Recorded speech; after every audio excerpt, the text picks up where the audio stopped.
drivers will be slowing down in Sacramento. Stretches of roads in the city will soon have limits lowered.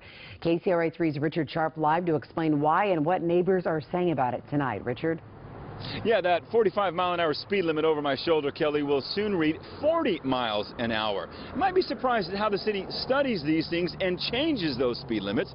And for some, it may only be 5 miles an hour, but they say that 5 miles an hour will make them safer. Ask the people who live around West El Camino. Do people drive fast along here? Yes, all the time. Or San Juan Avenue?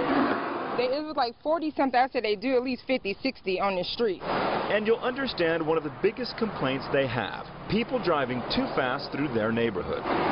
There's enough accidents around there that I know they're not doing the speed limits. Well, now many of those speed limits will be lowered. From 45 to 40, 35 to 30, only 5 miles an hour. It's just 5 miles an hour. Is that going to make a difference? I would say, yeah, it is. The reason for the change in speed limit is not the speeding cars. The city studies traffic on each roadway. What they found is on some roads, 85% of the drivers drive slower than the speed limit. Most folks will drive at about the posted speed limit or below. In fact, that's kind of what our engineering surveys look at. They look at what 85% of the people are traveling at or below. And in some cases, the limit is lowered because of other factors. 35 miles an hour on this section of West El Camino Avenue. But go a block that way, and it's 45 miles an hour. A 10-mile-an-hour difference. By reducing that section of West El Camino to 40 miles an hour, make the transition on drivers easier to get to 35.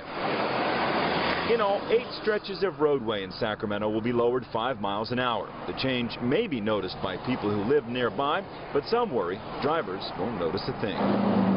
It's not going to change anything. It's a big deal. I have kids, and I lived over here for a while, and they do speed.